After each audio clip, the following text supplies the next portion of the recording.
how a parent can notice, okay, this is hernia only, nothing else. If swelling which comes in that part, especially in the groin region where the babies wear the hip chain, in that crease, and if it goes inside, if they notice whenever the child is crying or some straining is happening, some abdominal pressure increases there and it comes out and goes inside, then that is definitely hernia. And also in the umbilical hernia, it comes out and goes inside. So anywhere if there is a swelling which comes out and goes inside, this reducibility, then it is definitely hernia. Are there any red flag signs they should know? In that case, they should consult the pediatric surgeon immediately. So there are 5 red flag signs for umbilical hernia. So first is if the content is not reducing, if it is staying Not there, reducible. not reducing. And the second is if the child is having vomiting, especially if the child is having green vomiting, it is always a surgical emergency unless otherwise proven. So, hello all.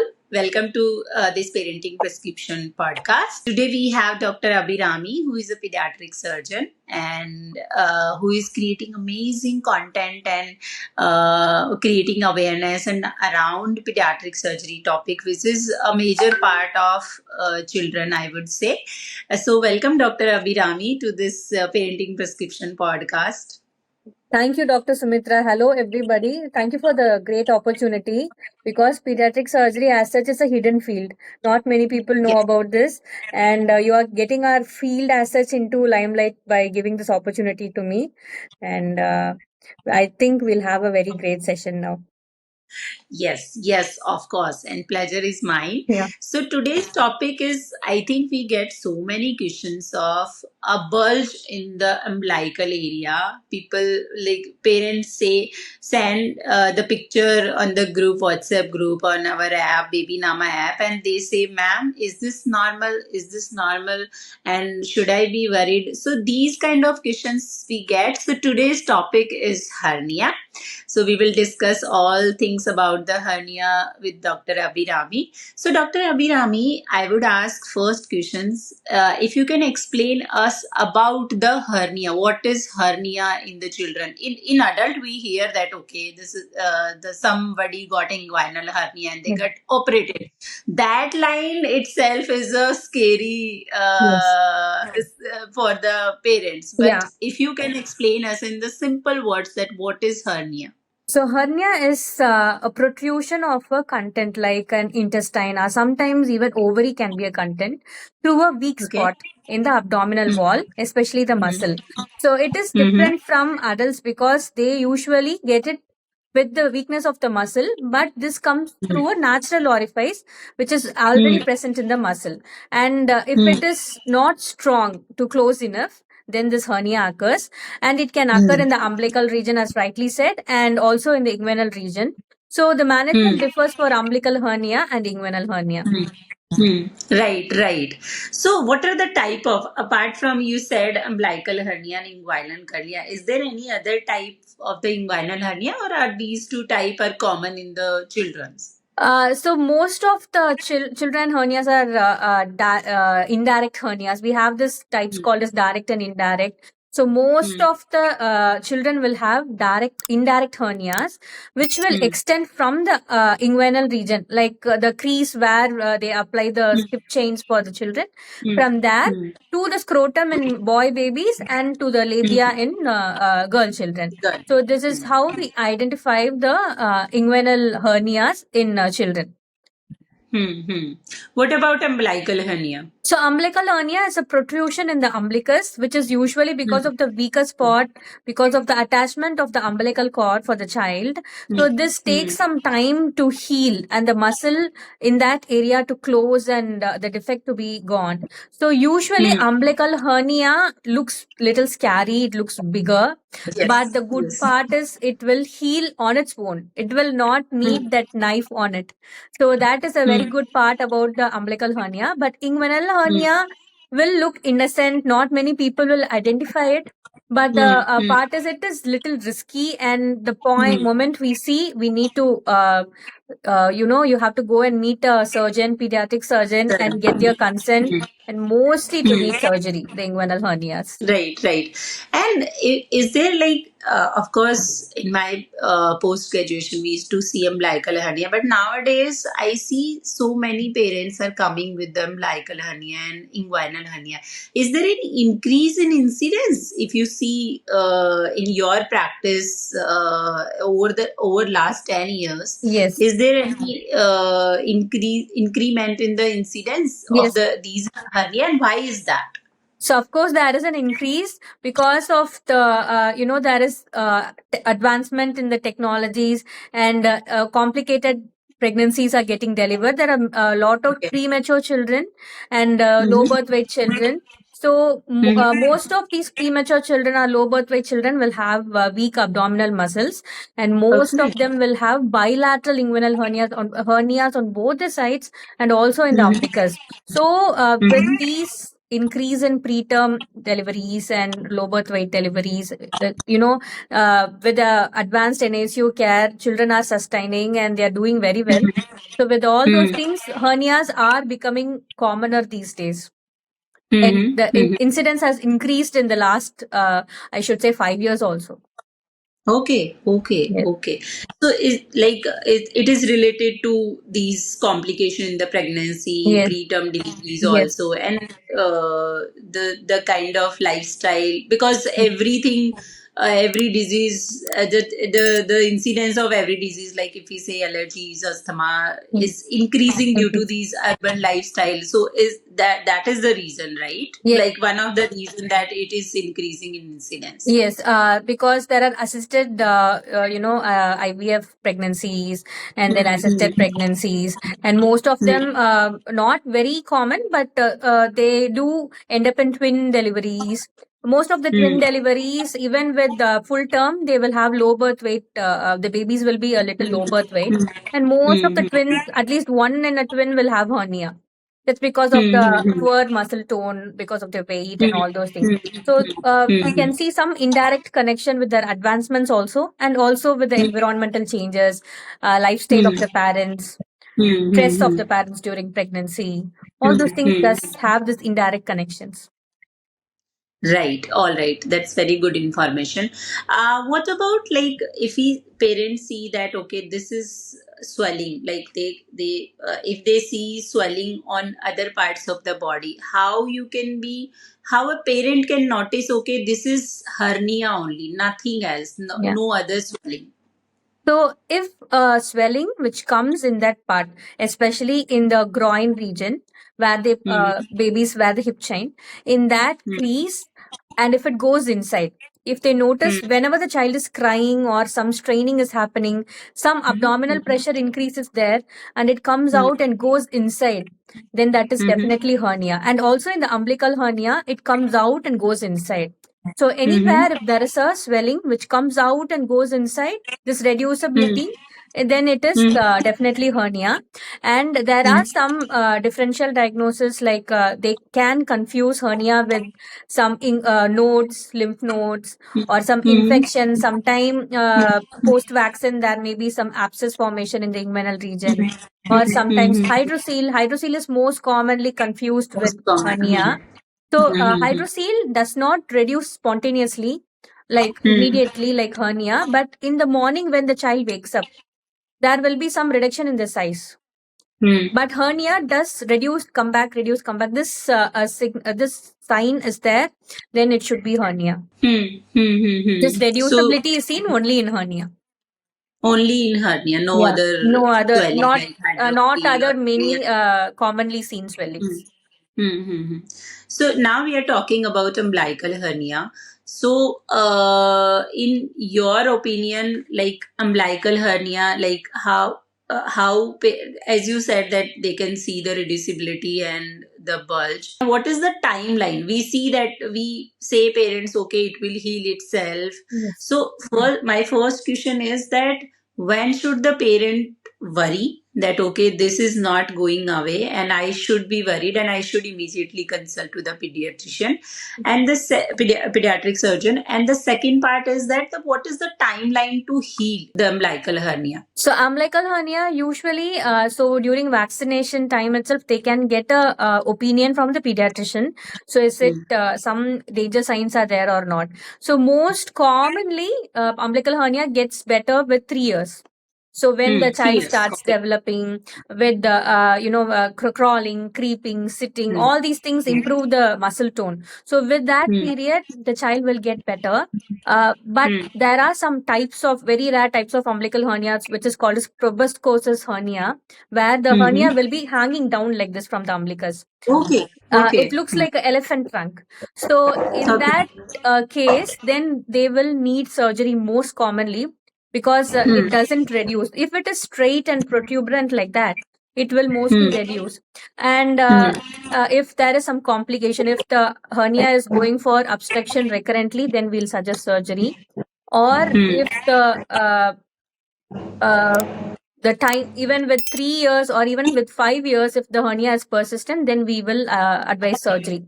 But most of the children will get better by around 3 years. Even with 2 years, mostly. Yeah. All right. And is there any like correlation of the size that okay, this is small hernia, small umbilical hernia, this is very big umbilical hernia? Is there any correlation of the healing time, or like parents should worried? Okay, it is small, like it will not harm the baby, and it will heal early. Is there any correlation of the size? So actually, the size of hernia depends upon the pressure what the child gives. But the defect size does matter. If the defect is too big, then it may take some more time. But mostly, what I have seen is so much of big difference doesn't happen with the healing time. It mostly heals around 2 years. The content does become bigger with more of pressure. If the child is having constipation or coughing frequently, then the content it will look bigger. But it doesn't correlate with the healing time. The size of the hernia doesn't correlate with the healing time. Okay. Yeah. All right. And are there any red flag sign the parents should know that at this is the time that I should immediately consult to the pediatric surgeon? Of course, they are observing, but are there any red flag sign they should know? In that case, they should consult the pediatric surgeon immediately. So there are 5 red flag signs for umbilical hernia. So first is if the content is not reducing, if it is staying there, not reducing. And the second is if the child is having vomiting, especially if the child is having green vomiting, is always a surgical emergency unless otherwise proven. And then third is when the skin over the swelling is turning in color. If it is looking red or like cyanotic blue, then it is one sign. And the fourth sign is when the child is looking dull, drowsy, not active with the hernia which is not going inside. Like again, it is irreducibility. And the fifth sign is like inconsolable cry. With when the child is having umbilical hernia, if the child is having some inconsolable cry, then there may be some reduced part of hernia with the sac, which will cause an obstruction inside. So that is a very rare possibility, but still possible. So any child with umbilical hernia who is suddenly starting to cry with some inconvenience, then it is better to meet a pediatrician or pediatric surgeon, get an ultrasound, and rule out this obstruction which is going inside. Right. One question I want to ask on the diagnosis, as you said, the ultrasound. So usually the parents, before coming to us, they get some relative opinion and they get ultrasound and then they come to us, okay, with the ultrasound report. Is it necessary to do ultrasound always before, like, to diagnose? Of course, it's a clinical diagnosis. We know that it's a clinical diagnosis, but is it necessary for the parents to get ultrasound always? No, the diagnosis of hernia is always clinical. It's not with an ultrasound, but it does help us with the picking up the complications earlier, Exactly. the vascularity of the content. And also in case of inguinal hernias, if there is a ovary as the content, then we have to rule out very rare conditions like disorders of sexual development. So because in some patterns of DSDs, the ovary will be a content, and we have to check Okay. for the uterus, presence of uterus and normal development of the uterus also. So that is one part where we essentially will ask ultrasound, especially for female babies with the hernia. In other conditions, if the child is having some discomfort, vomiting or pain, then we'll get an ultrasound to rule out any complications. But diagnosis is mostly in the OPD. So if there is a reducible swelling, then it is hernia. Okay, so parents, now you know that you don't need to get ultrasound before going to a pediatric surgeon. You can just visit, and it's a clinical diagnosis. And after, if the pediatric surgeon is suggesting to see the defect, to see the vascularity and other things, then you can get the ultrasound. So now moving to inguinal hernia, Dr. Abhirami. So in inguinal hernia, the moment parents hear that it is inguinal hernia, the first thing comes in their mind is the surgery. Yeah. So it is always necessary to have surgery, or it is a self-healing condition like umbilical hernia? So unfortunately, inguinal hernia doesn't heal on its own. It's very, very rare. But what is the reason for us to tell surgery? It's like a semi-emergency condition, because it can go into a very dangerous complication anytime. So we can't restrict the child from moving, coughing, straining and all. So anytime the contents can go for complications like incarceration and then strangulation, obstruction. And sometimes in boys, when they have hernia, like long-term hernia, it will compromise the testicular vessel, like the vascular supply to the testis. And we have seen children with chronic hernias, parents present to us late, and there is a significant reduction in the size of the testis compared to the opposite side. That is because there's a constant pressure on that cord structure because of the content, which is going to reduce the size of the development of the testis. This is also one chronic complication which we can say for hernias in boys especially. So and also I don't want parents to go directly and take an ultrasound, because ultrasound is a diagnosis which a doctor has to prescribe, and sometimes we will need some measures like to see the size, volume of the testis, which the radiologist will not know if not mentioned properly. If the parent is going directly to an ultrasound, some measures can be missed, which we will ask again. The child has to go to an ultrasound to take that volume. So that does happen. So I suggest parents not to go directly to an ultrasound center, except when the pediatrician or pediatric surgeon advise, then they can go for an ultrasound. Right. Yes. So, as you rightly said, that timely diagnosis of the inguinal hernia is very, very important to prevent the complications, Yes. right? Yes. So, parents, whenever you see the swelling in inguinal hernia, please visit, because timely intervention and timely diagnosis is very, very important to prevent the complication. It doesn't heal itself. You can, of course, wait for the surgery. If the doctor is saying that okay, we can wait for 3 months or 6 months according to the doctor's advice, but you should not wait on the diagnosis and the intervention. So Dr. Abhirami, once you diagnose the inguinal hernia, do you need to do the procedure immediately, or the parents can wait? Because if the baby is, let's say, 2 months, 3 months, it is scary for the parents to get operated. Even although we know that this is not the very big procedure, but for them, trust me, the cutting the tongue tie is also very big procedure. We are talking about inguinal hernia. So, what is the wait period, or can they wait for a certain age, or is there any criteria to go for the surgery? So unfortunately, we don't advise them to wait at all because it is a semi-emergency. Even in NICUs, weakers like 34 weekers, premature babies, also we see with hernias, we suggest surgery before they discharge from NICU. So that's what Okay. we do in NICU babies. But when the parents come to And why is that important? Why is that important? because the child may go, the contents may go To for complication. strangulation, Hmm. obstruction, which is all irreversible. So that's Hmm. the reason and it's very rare for hernia to go off by itself. So that's the Hmm. reason. And the activity of the child will be less in an younger age. So the newborn's activity will be less because post surgery, the child may need maybe 6 weeks of time for the repair which we do to heal.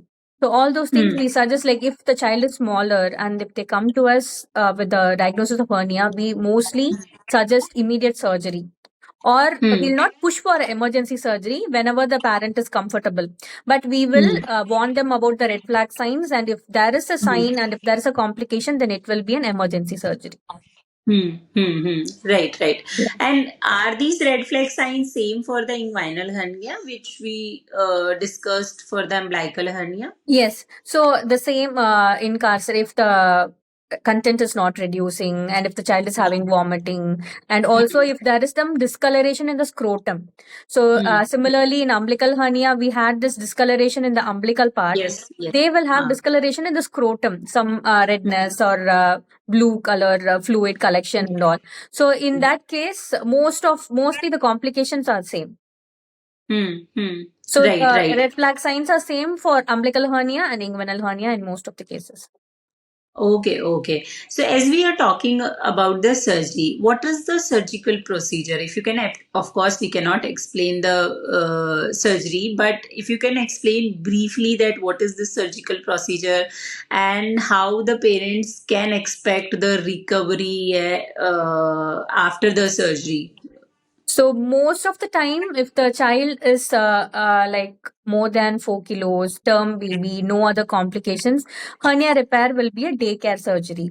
So they can Hmm. come in the morning, get operated, they can observe Okay. post surgery for 6 hours, and then they can go home. If the child Hmm. is a preterm, the child is coming directly from ICU for the surgery, Hmm. then the child may need 1 day observation, not more than Okay. that. Hmm. And Hmm. about the surgery, it is entirely different from the adult surgery. I have seen many parents asking about this mesh repair in children that Yes. we that we never do.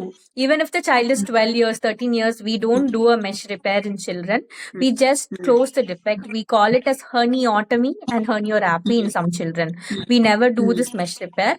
And in Hmm. premature babies, there is something called as hernioscopy, where Hmm. the defect is the incision is made, the skin is opened, and the defect is identified, through which we will Hmm. pass a camera to rule out hernia on the opposite side, because the Okay. child should not end up coming with the hernia on the opposite side. So just to Hmm. rule out that, we can do that like a laparoscopy.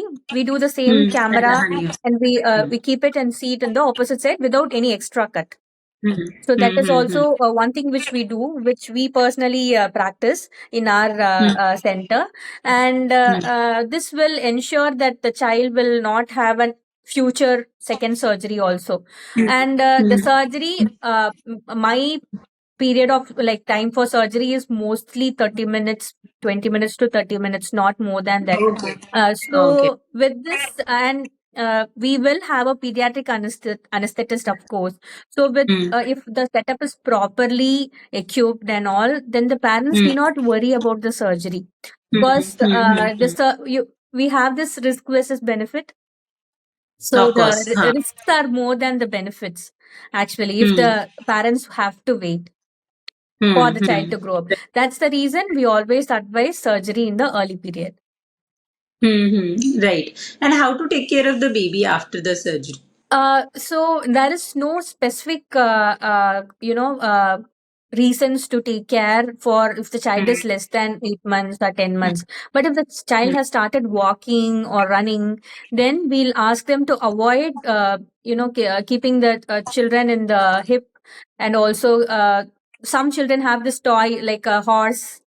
sitting on that and rocking, those kind of any activity where the child has to split the pelvis and sit and jump, all those activities we'll ask them to avoid. Riding a motorcycle with the parent and then going for swimming, all those things we will advise for a bigger children. But in a newborn an infant, we don't have to give so much of restriction because their activity will be minimal, not very heavy activities.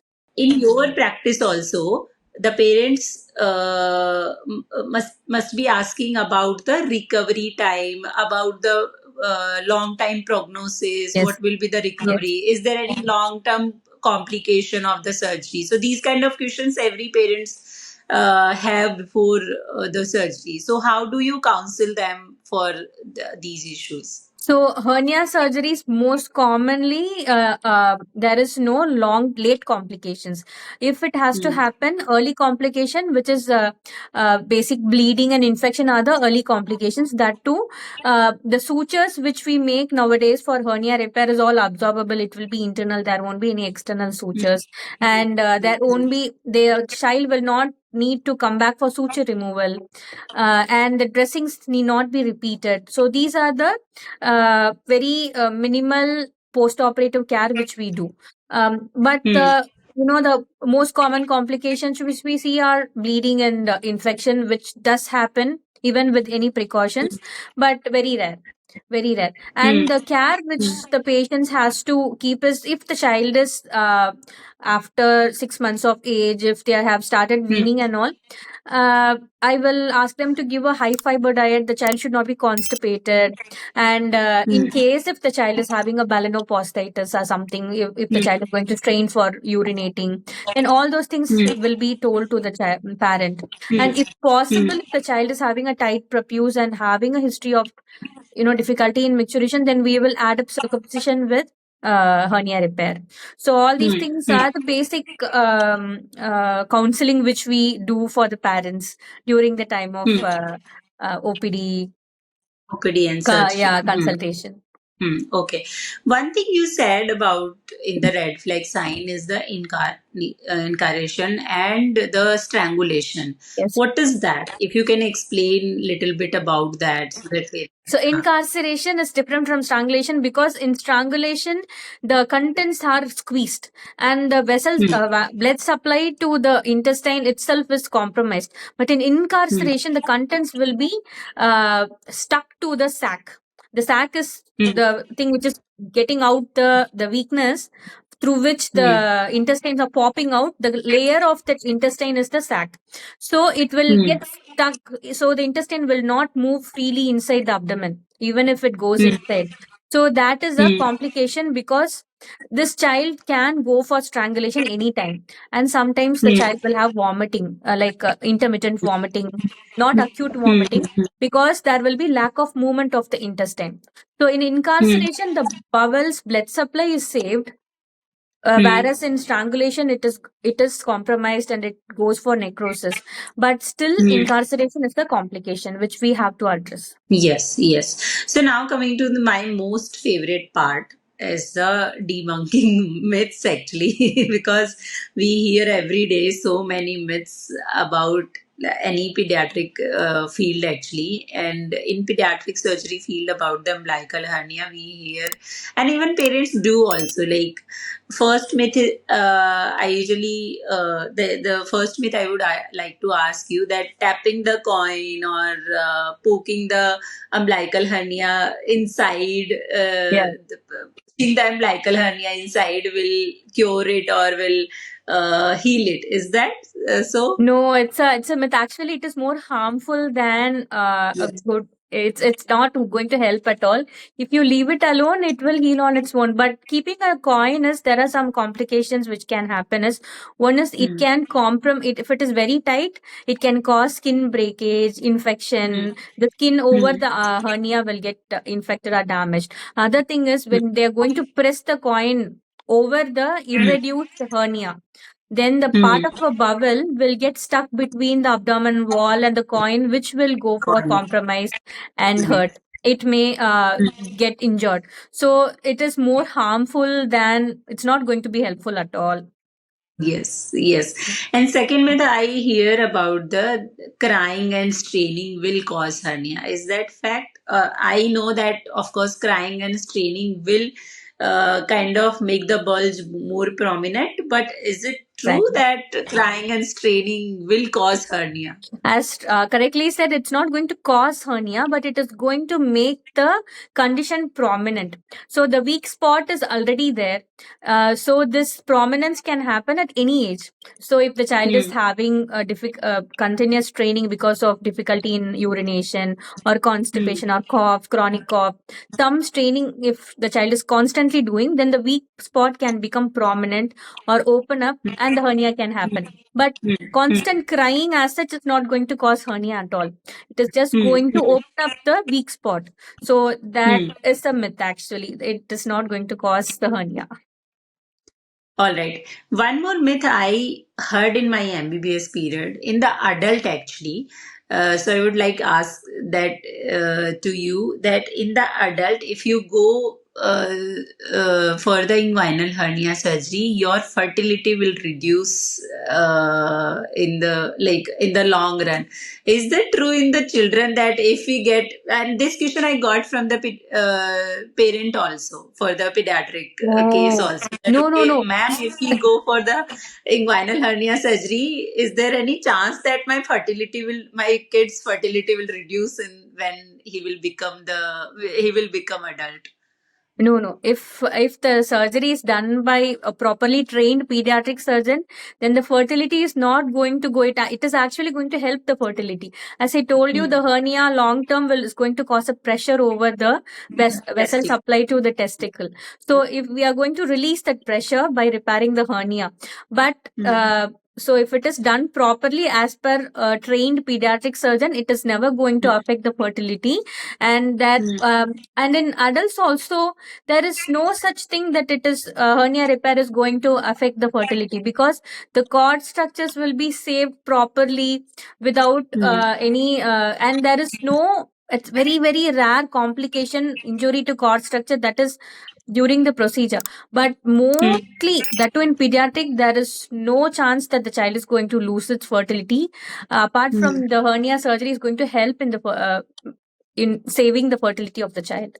Like, What is the most common myth you hear, or two more common myths which you hear in your practice? so the most common myth we hear is about pediatric anesthesia, because even more than the surgery, parents will be scared about the anesthesia. They feel that the child will be paralyzed during the anesthesia, which is not true. Okay. Pediatric Hmm. anesthesia is entirely different from adult anesthesia, and we don't give spinal for hernia repair in children. And also they feel that the anesthesia is going to stay in the body, which is going to affect the brain of the child, which is not Hmm. true. It will be a very short anesthesia, and as soon as the procedure is done, in half an hour Hmm. to 1 hour, the child will start gaining the consciousness. So this Hmm. myth about pediatric anesthesia is one general or common myth which we hear. And hernia repair, I have heard some myth like it will go off by itself. That's like self reducing and all. That is not Hmm. going to happen with most of very very rarely it has. I have not seen one hernia also going off by itself. So Inguinal hernia. yeah, Hmm. inguinal hernias. But Hmm. hydrocele does go off by itself, so we give some time. But hernia doesn't. So most of the parents will be convinced for the surgery, except for some, bystanders who keep telling, no, don't go for surgery. It will go off by it. Oh, it won't. Don't Yes. subject the child for surgery. All those things. And there is Hmm. also a myth about pediatric surgery that the healing in a child